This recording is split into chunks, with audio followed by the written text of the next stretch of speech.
Olá, pessoal, eu sou a Fernanda e eu ajudo mães a desenvolverem a autoestima e a autoconfiança em seus filhos. E hoje eu vou trazer para vocês um tema ainda, né, polêmico para alguns e difícil para outras pessoas. Eu vou abordar como falar sobre homossexualidade com seus filhos. Então, falar sobre sexualidade com as crianças já é algo que deixa muitos pais e mães desconcertados, né? Não sabem como lidar com o tema. Quando falamos, então, de homossexualidade, né, então as pessoas ficam com mais dificuldade ainda, né? Muitos não sabem como abordar o tema, o que fazer quando o filho pergunta, por exemplo, o que é ser gay, né? Seja por um preconceito, seja por crenças e valores, seja por medo de estimular, traumatizar, ou mesmo, né, na maioria das vezes, por não ter tido a oportunidade de aprender a lidar com mais naturalidade com esse assunto. Né? Independente do motivo, e eu não estou aqui no papel de julgamento, né, de falar sobre esses motivos, o que eu posso dizer é que muitas vezes, né, essas dúvidas que rodeiam esse tema na educação dos filhos precisam ser olhadas. Né? Então, há muito tempo, já é comum o convívio com casais homoafetivos pela sociedade, né? Porém, gente, desde maio de 2011, a união estável entre pessoas do mesmo sexo foi declarada legal pelo Supremo Tribunal Federal. Né? Então, mesmo com a questão legal favorecendo, né, ainda existe, infelizmente, muito preconceito, muito tabu e muito medo envolvendo esse assunto. Né? Então, a gente precisa olhar, a gente precisa falar sobre isso. Né? Porque ao se falar, né, de infância, a gente sabe que eles estão numa fase de questionar, investigar, perguntar, e não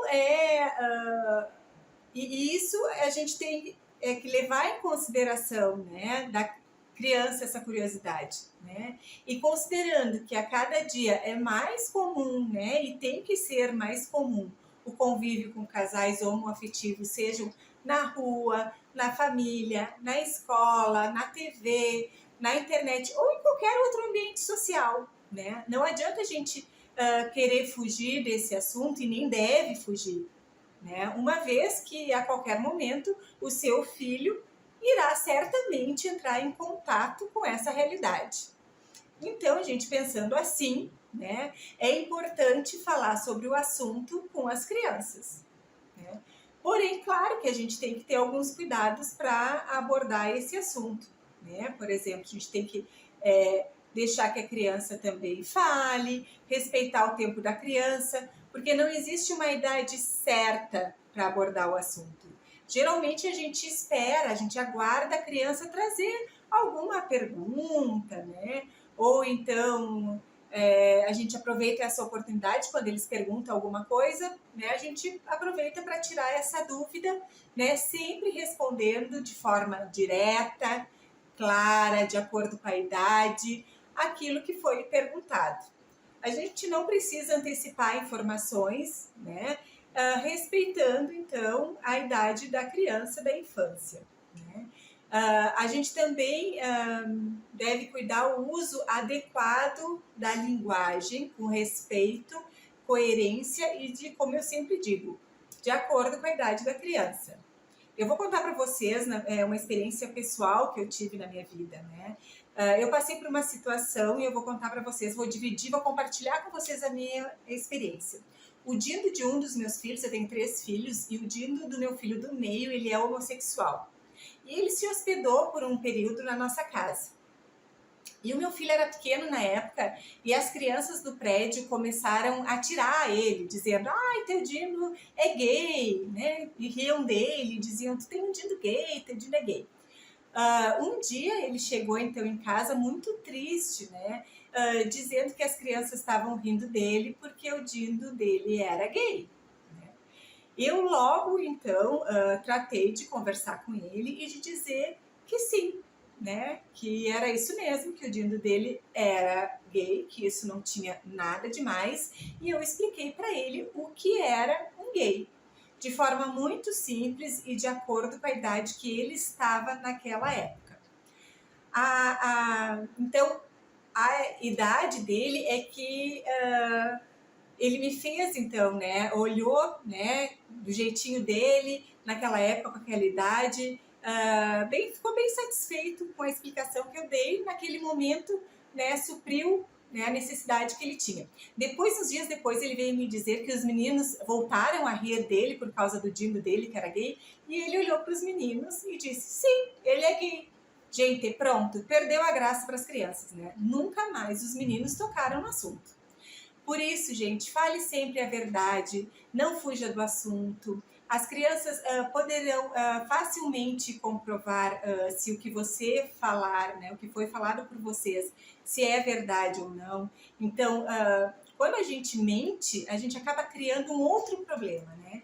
Que é a criança perder a confiança nos pais. Então, portanto, né, é bem importante falar a verdade, porque senão eles vão começar a buscar outras fontes de informação, né? E é na família que a criança deve possuir sua maior fonte de transmissão de valores, de crenças, né? Então deve ser na família, né, que deve ser a principal responsável pela educação da criança, né, gente?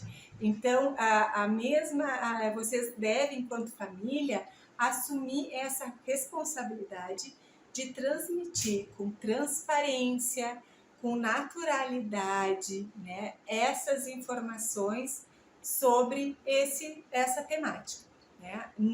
A gente não pode esquecer de ficar muito atento com o preconceito com o ser, né, com o ser humano ali, né? Então, porque a gente tem que lembrar que nenhuma criança, né, que o ser humano não nasce preconceituosa ou com ódio dos outros.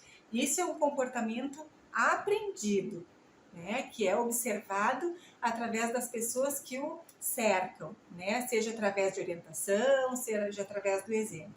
Então, gente, é muito importante que ao abordar esse assunto, né, a gente fale com respeito, né, focando nas diferenças que as pessoas têm entre si, que as pessoas são diferentes, né, focar nas semelhanças, que as pessoas são todos seres humanos e, portanto, devem ser respeitadas, né? Por exemplo, vocês podem dizer assim, que são duas pessoas que se amam, eles decidiram viver juntos, né? Essa é uma forma de educar, né, então, para a tolerância, né, respeitando as diferenças e contra o preconceito, né? É importante que os adultos, né, que convivem com essa criança fiquem atentos para que não projetem na criança preconceitos sociais e pessoais, né, nessas crianças, né? Porque essa disseminação de preconceito acaba prejudicando a todos, inclusive a criança que, ao reproduzir, pode ser agente de bullying, né? Até dentro das escolas, né? De agressões físicas ou verbais e traumatizar outras vidas, né, gente? E falando em escola, em bullying, né? Nas escolas, o papel da escola é ensinar as pessoas as crianças, que as pessoas podem ser diferentes entre si, em vários aspectos, e que isso é natural no ser humano e que a gente deve respeitar, né? Então, não é difícil a instituição, às vezes, barrar em familiares de alunos que são mais preconceituosas, mas é isso. As famílias e a escola têm que trabalharem o respeito às diferenças, né? A escola deve ser firme quanto ao papel de tentar modificar essa tendência preconceituosa, né, gente? Então, todo o trabalho de respeito ao próximo, de não preconceito, de valorização e respeito às diferenças, né, entre as pessoas deve ser, então, assim, estimuladas, né? Porque a gente tem que mostrar as consequências negativas também que o preconceito pode ter, né? Tanto na vida do seu filho quanto né, dos amiguinhos e das outras crianças e as pessoas em geral que estão ao redor, né? Os pais precisam saber que falar sobre o assunto, né, não é o que vai determinar, por exemplo, a orientação sexual do filho. Não tem nada a ver, gente. Né? Essa é uma conversa, né, que pode gerar uma noção, né, maior de tolerância e de respeitosa no futuro, e é o que me dá a esperança de um mundo mais acolhedor, mais justo e mais amoroso. Tá, gente? Espero ter auxiliado. Se vocês gostaram, dê um joinha aí, né? Dê uma curtida e eu encontro vocês no próximo vídeo. Um beijo!